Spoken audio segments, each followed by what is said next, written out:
Jai Shri Radhakrishna. Welcome to Sangeeta's kitchen. कशा आहात माझ्या सर्व मैत्रिणी? मस्त आहात ना? मस्तच राहा. चांगले चांगले पदार्थ बनवत राहा आणि खात राहा. तर मी आज छान अशी सुपर डुपर हेल्दी अशी रेसिपी आज तुमच्यासोबत शेअर करणार आहे. आणि सुपर डुपर हेल्दी अशी यासाठीच की कारण त्यामध्ये आपण वापरलेलं आहे गव्हाचं पीठ, गूळ वापरलेला आहे, घी वापरलेलं आहे आणि पांढरे तेल. आणि झटपट होणारी रेसिपी आहे ही. आणि फारसे काही साहित्यही आपल्याला वापरायचे नाही आहे त्या रेसिपीमध्ये. थोड्या साहित्यामध्ये होणारी आपली रेसिपी आहे. तर सर्वात आधी आपण एका बाउलमध्ये गव्हाचं पीठ घेऊया. तर इथे मी 4 चम्मच गव्हाचं पीठ घेतलेलं आहे. तर त्याच्यामध्ये एक मोठा चम्मच पांढरे तेल टाकून घेतलेले आहेत आणि अर्धा चम्मच मी मीठ टाकून घेतलेलं आहे. आपल्याला चवीनुसार आपल्याला मीठ इथे वापरायचं आहे. आता 1 चम्मच मी इथे घी टाकून घेतलेलं आहे आपल्या पिठामध्ये. आता थोडं थोडं पाणी टाकून छानसा असा गोळा मळून घ्यायचा आहे आपल्याला. सॉफ्ट असं पीठ बनवून घ्यायचं आहे आपल्याला.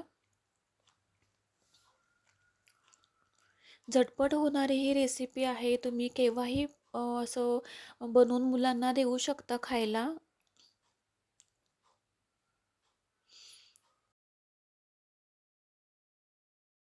पुन्हा मी एक अर्धा चम्मच घी ते वापरलेला आहे आणि छान असा आपल्याला गोळा बनवून घ्यायचा आहे.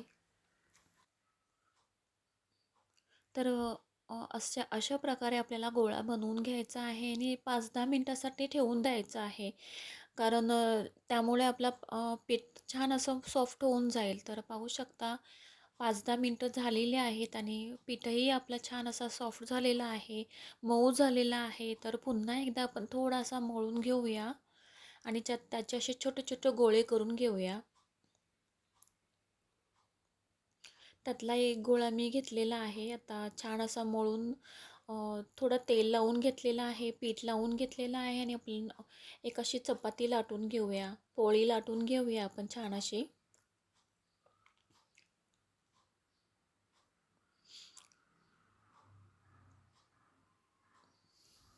सकाळी चपाती बनवून झाल्यावर उरलेल्या पिठाचे तुम्ही अशा प्रकारचे गुळपोळी बनवू शकता आणि गरमागरम अशी सकाळी नाश्त्यासाठी खाऊ शकता. तर पाहू शकता लाटून तर झालेली आहे आपली चपाती. आता इकडे तवाही छान असा गरम झालेला आहे. तर त्याच्यामध्ये आपण टाकून घेतलेली आहे चपाती. अशा प्रकारे बनवलेली गुळपोळी खायला तर खूपच अशी भन्नाटच लागते. खूप छान टेस्टी लागते खायला एकदम.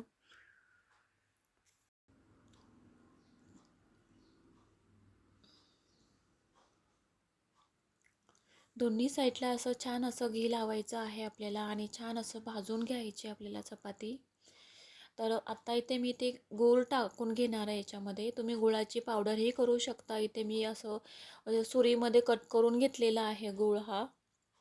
आता मार्केटमध्ये गुळाची पावडरही अवेलेबल आहे. तुम्ही नॅचरल गूळही वापरू शकता किंवा अशा प्रकारचा गूळही तुम्ही वापरू शकता.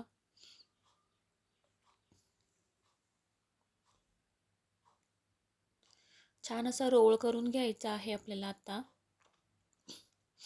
तर आपला गुळपोळीचा रोल छान असा खाण्यासाठी रेडी झालेला आहे. छान असा गरमागरम खायला खूप छान लागतो. लहान मुलांसाठी जर तुम्ही टिफिन बनवत असाल तर आणि अशा प्रकारे जर तुम्हाला गुळपोळी जर लहान मुलांना टिफिनसाठी बनवायची असेल तर छोट्या छोट्या आकाराने छोट्या छोट्या आकाराची चपाती अशी बनवा. कारण लहान मुलांना छोट्या छोट्या आकाराची चपाती खूप आवडते खायला आणि ती आवडीने खातीलही.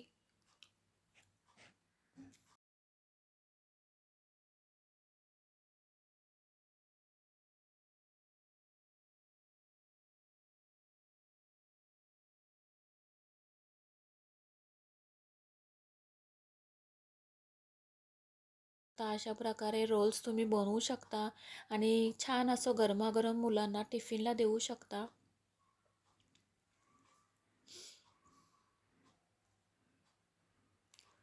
हे रोल्स लहान मुलांना खूप आवडतात खायला आणि रेसिपी ही आपली छान अशी हेल्दी होऊन जाते. तर माझी रेसिपी जर तुम्हाला आवडली असेल तर लाईक करा, शेअर करा, सबस्क्राईब करा. Bye bye. भेटूया पुढच्या रेसिपीमध्ये.